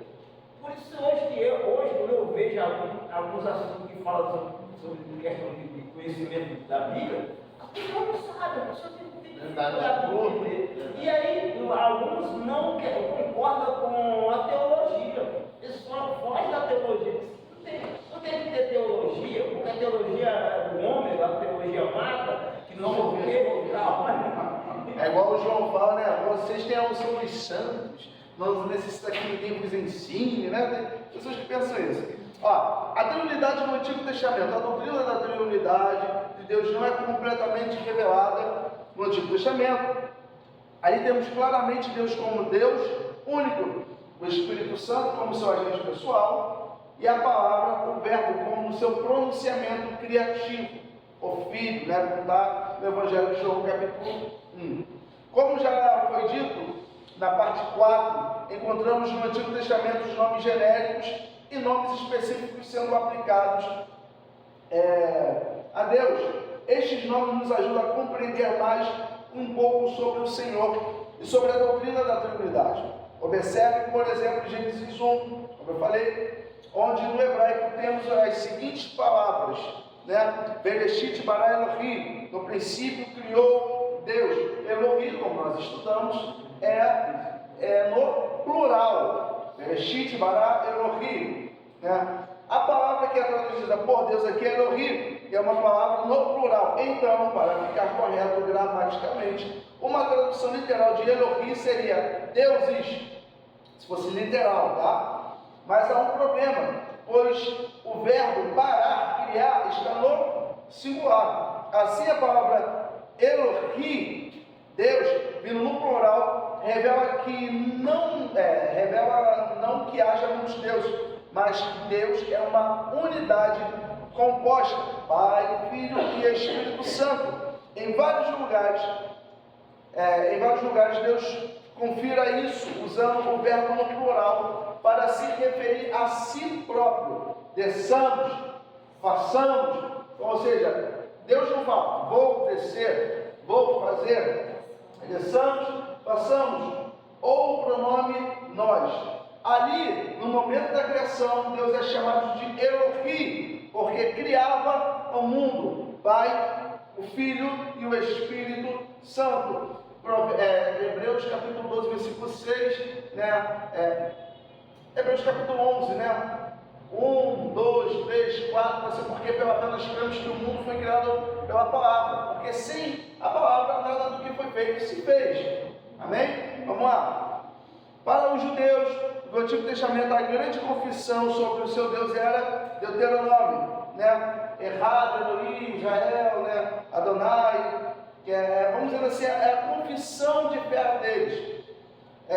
E é interessante notar que a palavra hebraica que é traduzida por único no texto, em nota sobre a passagem, nos informa a Bíblia Vida Nova. Único Senhor. A palavra hebraica aqui, empregada único, é errado, né? Significa uma unidade composta. Não está falando vamos dizer assim, uma singularidade.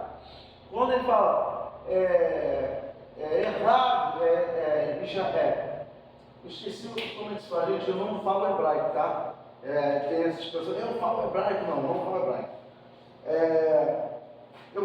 Depois eu vou achar que eu vou lembrar a confissão deles o Diante do Trono, ele canta isso. Depois eu vou botar. Agora eu não me fugir da memória. A palavra hebraica aqui empregada único, errado, significa uma unidade composta. A palavra hebraica expressa a unidade absoluta de Ihid, né? E nunca é usada para expressar a unidade da deidade. A palavra Ihid, unidade absoluta, nós encontramos em Gênesis 22:2, porque Isaac era o único filho de Abraão. É uma diferença. Yahid, que é singularidade, só ali. E a errado, que é a unidade composta. Vamos lá. E vamos encontrar errado, unidade composta, em Gênesis 2:24, porque Adão formaria uma unidade composta com Eva. Mesmo sabendo que Yahid e errado são usadas às vezes como sinônimas, Yahid é a mais enfática quando se quer expressar a unidade absoluta. E é interessante que justamente na confissão mais importante do povo de Israel, sobre a unidade do seu Deus, é usada na Bíblia para a palavra errado, né? A pergunta que se faz é: por que o escritor, que conhecia muito bem o idioma hebraico, Moisés, usa a palavra se queria mostrar a unidade absoluta para Deus? Não, ele sabia que Deus era uma unidade composta, Pai, Filho e Espírito Santo, né? O que acontece é que o Pai, o Filho e o Espírito Santo sempre esteve na Bíblia. O Pai, vamos ver, pensamos, passamos, etc. O Filho era a palavra. Em Salmo 127 a gente expressa muito isso, né? 24, 27. Eu levantai, ó portas eternas, as vossas cabeças, que entrará o Rei da Glória. Os anjos perguntam para o outro: quem é este, o Rei da Glória? Por quê? Existia a questão teofania ou cristofania. A cristofania a gente vai ver em Josué capítulo 6, quando Josué aparece um anjo, né? E Josué adora esse anjo. Anjos não recebem adoração. Aí assim, quem é você? Eu sou capitão dos exércitos do Senhor. Aí que Josué faz? Adora o anjo. Ali era uma cristofania, porque o anjo não aceita adoração, tá? Nenhum anjo aceita adoração, ele joga adoração no Senhor. Então, Cristo ali era a palavra. O Espírito Santo, ele era como conta-gotas. Ele não era dado a qualquer um, como o João falou, e acontecerá que nos últimos dias derramarei o meu Espírito sobre toda a carne. Alguém sabe informar quais eram as classes que o Espírito Santo descia? De pessoas? Não.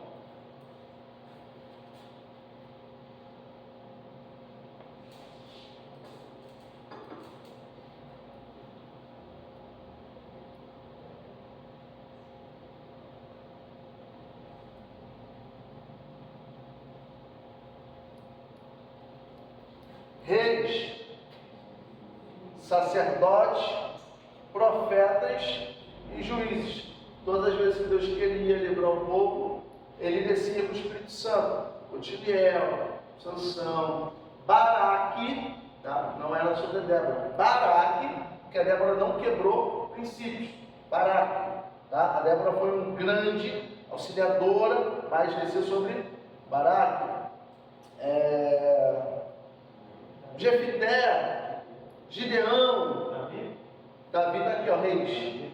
O mesmo espírito que entrou em Davi saiu de Saul, foi atormentado, né? Sacerdote, né? Eli, mesmo velho, etc. Profetas. Então, o Espírito Santo vinha só sobre essas classes. Pastor, e como que ele sentia a presença de Deus? Ele só adorava. Quando sentia, era, vamos dizer, na congregação toda, como foi na inauguração do Templo de Salomão, que eles caíram no rosto, que a cavode de Deus desceu, quem estava dentro não conseguia sair, quem estava fora não conseguia entrar, né? Então, eram só essas pessoas que recebiam. Pastor, o profeta Eliseu morreu, né? O que o Espírito Santo fazia? Subia. Levantasse outro profeta, descia. Então era assim. Por isso que Joel foi enfático. Acontecerá que nos últimos dias derramarei o meu espírito sobre todos. E ele é enfático sobre servos e servas. Ou seja, pessoas que, segundo a visão de vocês, não eram dignos de receber o Espírito Santo. Então a Trindade sempre teve na Bíblia. Quando você vai conversar com um judeu, eles não conhecem a Torá toda, gente. Porque eles ficam entre o Talmud e a Mishnah. Eles não vão mais para a Torá. Porque o Talmud é a discussão rabínica da Torá, né? E a Mishnah é a discussão rabínica do Talmud. Então, se vocês forem ver o debate do César Cavalcante, aí o judeu vai assim, aonde está isso? Está aqui. Ele se apela na Torá oral, que eles chamam. Na Torá oral. Aí, quando querem fugir de uma... Aí a Torá oral diz isso. A Torá oral diz, pô, mas não está escrito. Não sei. Assim, não, mas é a Torá oral. Não, mas como é que você prova? Não, porque foi passado para a gente. E aí vai. Quando Cristo, ele debatia, ele não estava atacando a Torá. Ele estava atacando a Mishnah. O Talmud. Né? Exemplo, é igual... talvez eu desconstruo algo aqui com os irmãos. Né? Está Jesus lá escrevendo na areia.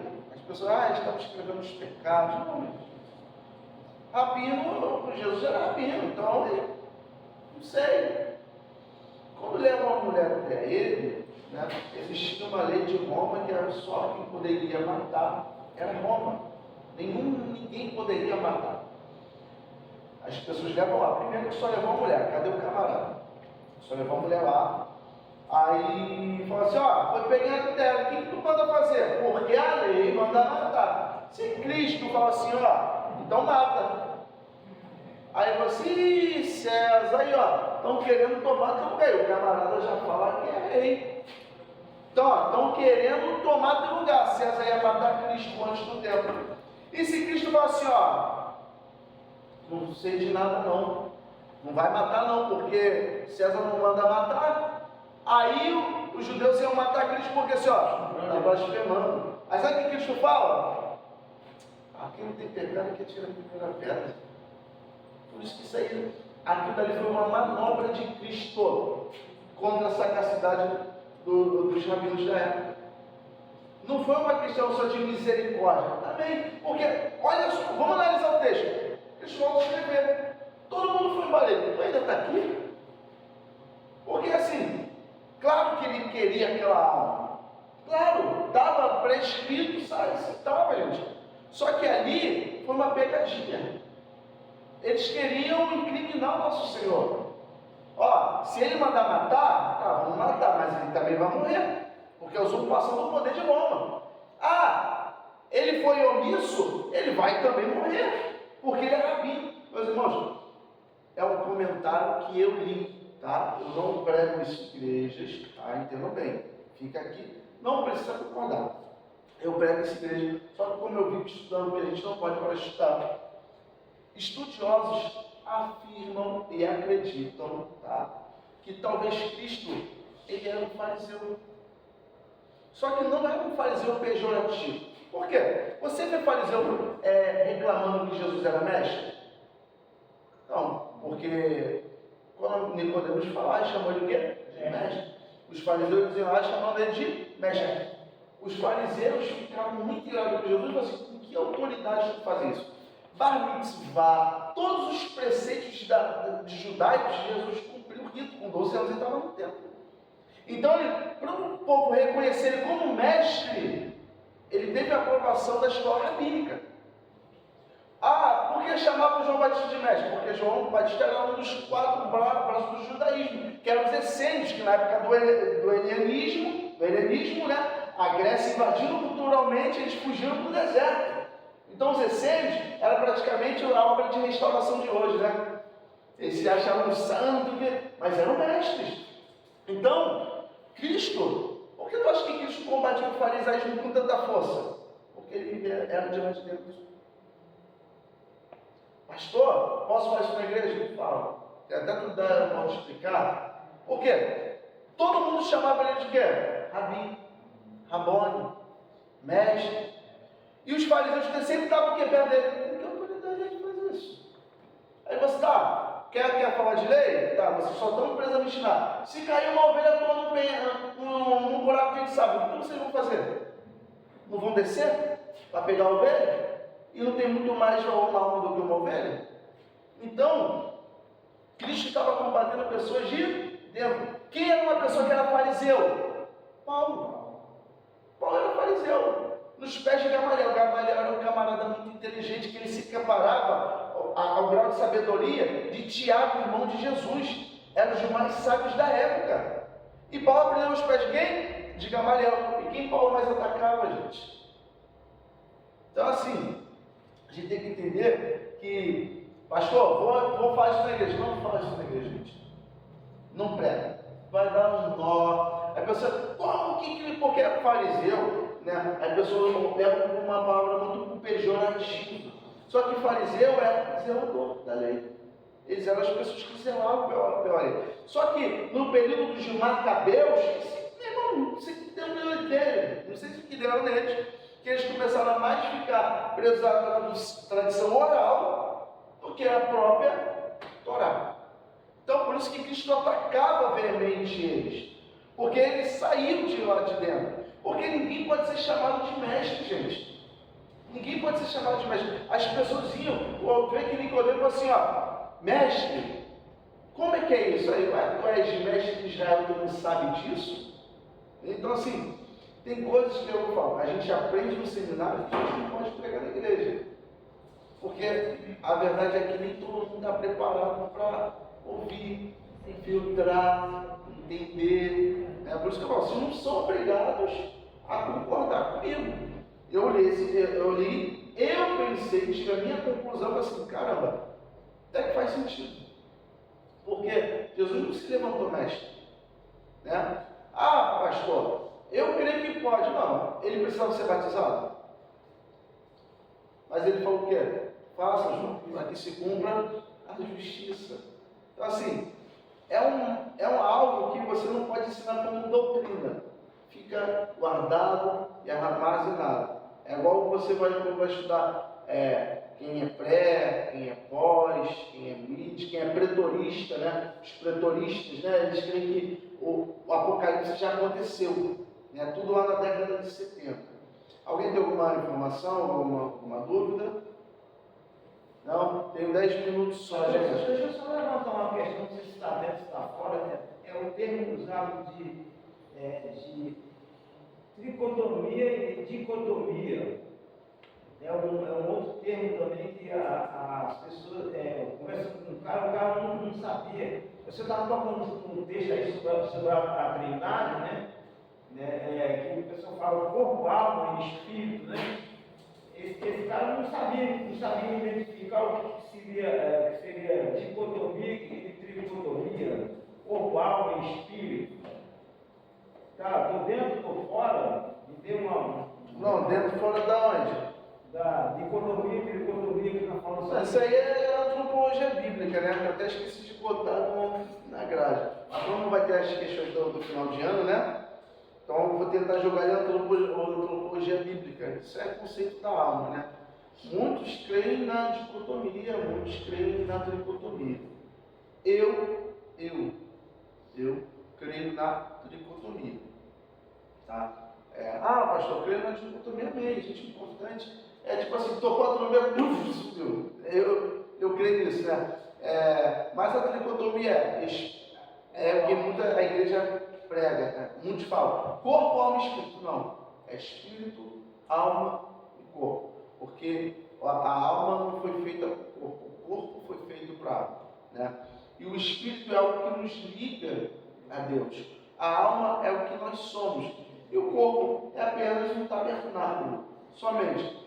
O cachorro, um animal, né? Eu creio que ele tem uma alma, ele sente. Ele não tem um espírito que ligue ele a Deus. É porque no cenário de Nabucodonosor, Deus não tirou a alma de Nabucodonosor, ele tirou o espírito. Ficou igual um animal. O que nos diverge dos animais é o espírito, né? Quando nós morremos, o corpo volta e o espírito vai para Deus. Então o que nos diverge dos animais é o espírito. Depois você pode vir em Daniel, né? Deus ele não tira a alma, porque a alma é vida, se tirou. Mas ele tira o quê? O espírito. O Nabucodonosor, ele fica igual um animal. Tá? Eu creio na tricotomia. Mas quem crê na dicotomia, eu creio que isso não difere nada sobre salvação, não acredite a fé. Gente, vamos lá. Isaías 9,6, a profecia chama Cristo de Pai da eternidade, Deus forte. Né? Sabe-se que a eternidade só tem quem não tem começo nem fim, eternidade. Portanto, Cristo, sendo Pai eterno, não poderia ter tido começo. Ele é também declarado como Deus, sabendo-se que o próprio Deus afirma sua singularidade. Isaías 43, 10 ao 13, né? Cristo tem que ser um com ele, senão ele seria outro Deus. O arianismo, ele prega muito isso, que Cristo não é Deus. A gente vai chegar lá na frente da cristologia. Isaías 43, é anunciado na profecia que um homem viria para preparar o caminho do Senhor. Quando João Batista começou o seu ministério anunciando o Messias, Jesus disse que essa profecia se cumpriu em si próprio. João diz que era ele, a voz que clama no deserto, e que o Senhor profetizado era Cristo, uma declaração mais clara da unidade de Deus e Cristo impossível. Salmos de número 102, versículo 25. Esse versículo é retomado em Hebreus 1:10, onde é claramente aplicado a Jesus Cristo, ou seja, o Deus referido no Salmo 102, versículo 25. Zacarias 12:10. Esta passagem que você vai sublinhando e vai lendo na sua casa, isso aqui é para a gente ganhar tempo. Eu só tenho mais 2 aulas para fechar a teologia. Essa passagem é mais uma prova do Antigo Testamento de que Cristo e Deus são Pai, inexplicavelmente o mesmo Deus. Observe, o Senhor Yahweh, veja o versículo 7, diz pela boca do profeta que em um tempo futuro pessoas iam olhar para ele e se lamentando, até aqueles que transpassaram. Isso, segundo a própria Bíblia, se cumpriu na crucificação de Jesus. João, a relatar a cena da crucificação, diz que esta profecia se cumpre ali, onde o soldado perfura o lado de Jesus com uma lança e as pessoas olham Jesus transpassado. Ali estava o próprio Deus sendo transpassado em Jesus Cristo. B. A Trindade no Novo Testamento. É no Novo Testamento que esta doutrina é revelada mais claramente. Nós temos o Pai, o Filho e o Espírito Santo apresentados lado a lado como coiguais. Note que Jesus relaciona os três como apenas um nome. Em nome, né? Você vai ver, verificar, né? Ver, vinde. Depois que você aprende essas traduções na sua Bíblia, CF, tá tudo o significado dessa nomenclatura. Vamos lá. Esta unidade é bem expressa também no seguinte fato, João 14, 15 e 23. Jesus diz que na conversão ele e o Pai farão morada no crente. E Paulo nos diz que quem faz morada no salvo é o Espírito Santo. E que nós somos templos de um e não de três. Então Deus, Jesus, o Espírito Santo são uma só pessoa. Não tem essa questão, eu estou fechando aqui, alguém tem uma caneta para contestar? Aqui.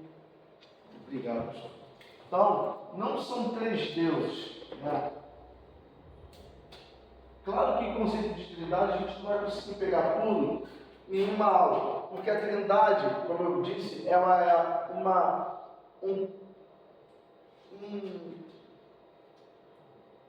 vou me referir como uma matéria dentro da questão da teologia, do próprio estudo de Deus. Como eu falei, pericórdia divina é uma grade do médium que você estuda sobre a Trindade, os aspectos da Trindade. Então, como refutar as contradições por aí da Trindade. Claro que você não vai sair como expert em Trindade, porque é uma matéria dentro da teologia que é muito abrangente, tá bom? Então, não são três deuses, é um Deus. Quando Cristo está com os seus discípulos, ele fala assim, olha, vocês têm que ser um como assim, eu sou como um pai, né? Está mostrando ali a triunidade. Então, as pessoas falam assim, como é que eu vou crer em três deuses? Não é três deuses. Pai, Filho e Espírito Santo. Mas são três pessoas?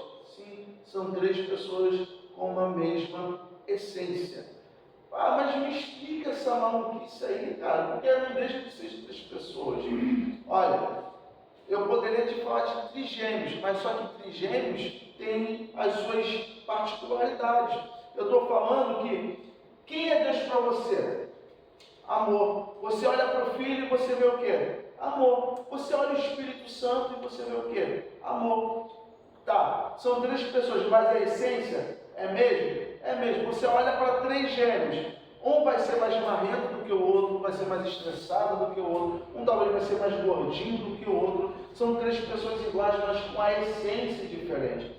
A triunidade, todas as características como nós estudamos na aula passada, os atributos, vamos dizer, incomunicáveis, estão nas três pessoas.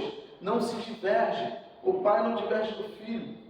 E temos explicações, né, como nós já vemos. O termo errado está no plural. O termo Elohi está no plural. Gênesis, desçamos, façamos. Né?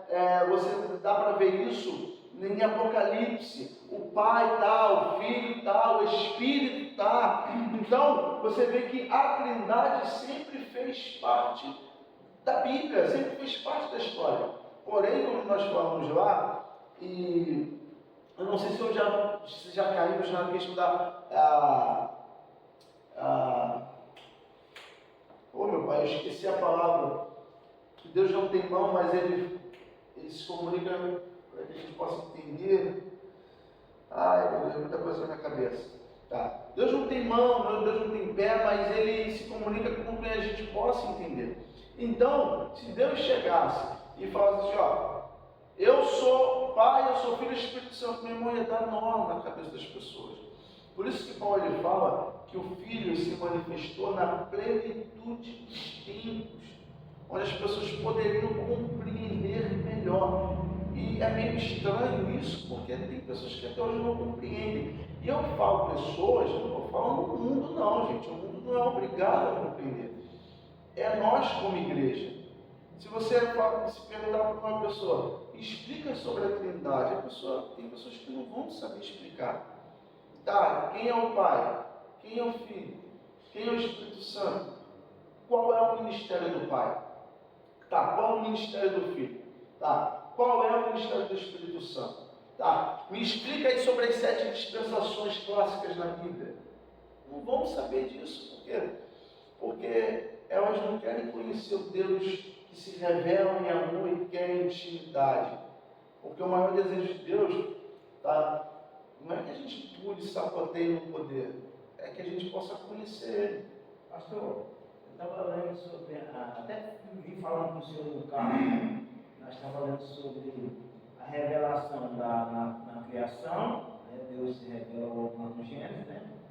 Aí vem Jesus, aí como estavam os 3, né? Cada um fazendo a sua obra, Jesus na redenção e o Espírito Santo na eternidade. Sim. Então cada um fazendo a sua obra com um acordo. A mesma coisa lá do Isaías, né? Santo, santo, santo que adora o Senhor, e que não tinham, uns adoravam uns pés, eu não sobre isso, sim, chamado Isaías. Então, ali você vê como é que trabalha em comum acordo, ninguém se entra na área do outro, digamos assim, para melhor entender. Na jurisdição. Mas o trabalho está sendo feito em comum acordo, quer dizer, uma coisa assim, extraordinária que a gente começa a levar o pensamento, meu Deus, é profundo. E vai muito mais além do que a gente pensa, né? A aula da redenção na criação, na eternidade. Quer dizer, o triunfo, né? Os 3 trabalhando em comum acordo. Sim, eles Assim na igreja, né? Oi? Trabalhando assim nas igrejas. Trabalhando em comum acordo com coisa que às vezes é foda. É romper, né? É romper, mas assim, os que estão com a mente aberta, que a gente possa ser assim, né? Porque infelizmente, às vezes nós, eu como pastor, eu entendi isso. Às vezes a gente quer tirar o joio, só que o joio tem que estar. Ele tem que estar. Ele tem que estar ali, não adianta. Às vezes a gente está olhando para o joio assim, cara, eu quero tirar esse joio, mano, mas se eu tirar, vai vir trigo junto. Mas só que os trigos tem que fazer como o missionário que falou. Trabalhar em comum acordo. Deixa o joio para lá, meu irmão. Porque Mateus 7, né? Muitos me tirando aquele dia, Senhor, em teu nome, mas, amém. Para fechar, alguém tem alguma dúvida? Vale agora ou só na semana que vem? Semana que vem eu tenho a terceira, eu tenho mais 2 semanas de aula. Fechou? Pericorese. Meu irmão, eu posso te dar a apostila da pericorese, mas vai me perguntando. Isso tu lê. Assim, não falo dos pastores não. Estou falando de quem não teve contato com o seminário, vai dar na tua cabeça. É a matéria de... porque você vai ver conceitos ali que o camarada... Não sei como é possível pensar nisso. Foi revelação de Deus mesmo. Tu vai ler, eu estudei isso há 4 anos atrás. Quando eu estudei, cara, que maluquice. Eu fiquei uma semana se pegando no estudo para ver se os pensamentos vinham para um lugar sobre a questão da Trindade. Porque como que um ser finito vai tentar compreender o infinito? Aí a gente também vai poder estudar a vida toda a Trindade e não vai entender no absoluto. Não vai entender. Não adianta. Vai Entendeu? entender. O básico que a gente precisa entender são 3 pessoas, mas é um só Deus. Só Deus. Senão nós seremos triteístas. Ah, são 3 deuses. Não são um Deus. Mas são 3 pessoas distintas. Entendeu? Então, o básico é esse, porque por mais que a gente estude, faz aquela diferença 10 vezes, a gente nunca vai entender no profundo o absoluto de Deus. Não vai dar, Vai dar muito nada. Por isso que assim, eu creio que quando o Paulo falar, né, que o que é corruptível se revestirá da incorruptibilidade, o que é mortal se revestirá da imortalidade, eu creio que o véu dos nossos olhos vão cair da nossa mente, a gente vai conseguir compreender. Eu vou usar até um termo que um pregador fala na igreja e fala, eu acho que ele vai ficar 1000 anos só com a boca aberta. Que é isso? É Deus? Porque, meu irmão, Deus, eu creio que nem a gente vai conseguir compreender quem é Deus de verdade, o absoluto do Senhor, porque Deus é muito grande. Pastor, pode vir tomar a palavra? Não, Será? certo, pode ser. A gente, alguém quer mais alguma dúvida? Ele fala que ninguém explica Deus, né, querido? Mas quem tem que tentar explicar, ninguém que explica. Então, assim, a gente está no conceito, tá bom? Só uma dúvida, uma informação. Nas festas do final de ano, tá perto, porque ontem era janeiro, né? O nosso calendário vai depender da igreja, tá bom? Se vai ter pausa ou não. E eu vou inserir a antropologia. Por quê? Está prevista 2 pausas, final de ano e carnaval. Né? Não sei se a igreja trabalha com retiro, não sei. Mas está prevista, né, 2 pausas. Nessa pausa, o curso de 20 meses, talvez vá para 23 ou 22, por causa dessas pausas que tem que acontecer. Tá bom? E isso não vai depender de mim, tá? Os pastores, botou pausa, eu pauso. Tá? Eu não vou vir aqui, eu estou lá na igreja. Quem quiser vir, vem. Isso não existe. Tá? Então as pausas, quem vai prever as pausas são eles, juntamente com os alunos. E nessa que eu vou inserir a antropologia bíblica, que eu esqueci de colocar lá na grade que faz parte da teologia sistemática. Amém? Vamos colocar de pé, tá? Como eu sempre falo nas aulas de seminário, você não é obrigado a concordar com nada que eu falo. Não tome a minha palavra como absoluta. Temos que ser crentes bereanos, pesquisar na Bíblia. Se tiver na Bíblia, está na Bíblia. Vamos ler e vamos praticar. Amém? Vamos orar. Senhor, obrigado pelos teus filhos que estão aqui, mesmo cansados, Jesus. Eles vieram aprender, Pai. Sei que pessoas que vieram do trabalho, dias corridos, semanas cansativas, Pai, donas de casa, que tem o trabalho, Senhor Deus, também de preparar o lar para o seu marido, para os seus filhos, trabalhos, estudam, etc. Pai, pessoas estão cansadas do dia que ocorreu hoje, mas estão aqui como Maria, que escolheu a melhor parte, Deus, que é estar aos teus pés. Eu creio que isso não será tirado de nós. Te peço que o Senhor venha abrir o nosso entendimento, que nós possamos crescer na graça e no conhecimento, que o Senhor venha nos usar como apologeta, Senhor Deus, para combater as falsas heresias que estão dentro, que podem entrar em nossas igrejas, Jesus, com palavras sutis, com palavras singelas e doces. Que o Senhor venha nos ajudar a combater, Pai, contra os nicolaítas de hoje, contra as doutrinas de Jezabel de hoje, que não estão no mundo, mas podem estar ou estão dentro das nossas igrejas. Que o Senhor possa nos ajudar, Pai, a ser, Pai, protestantes de verdade. Muito obrigado por todos que estão aqui. Abençoe os pastores que abriram, Senhor Deus, a porta para esse estudo. Abençoa cada um que está aqui, Senhor Deus, que vem no seu trabalho. Nos leve em segurança para os nossos lares. Nos dê uma semana abençoada na tua presença. Em nome de Jesus. Amém. Quem tiver em minha missionaria, tá? Tem um azeite ungido aí para quem quiser. Vai levar para sua casa.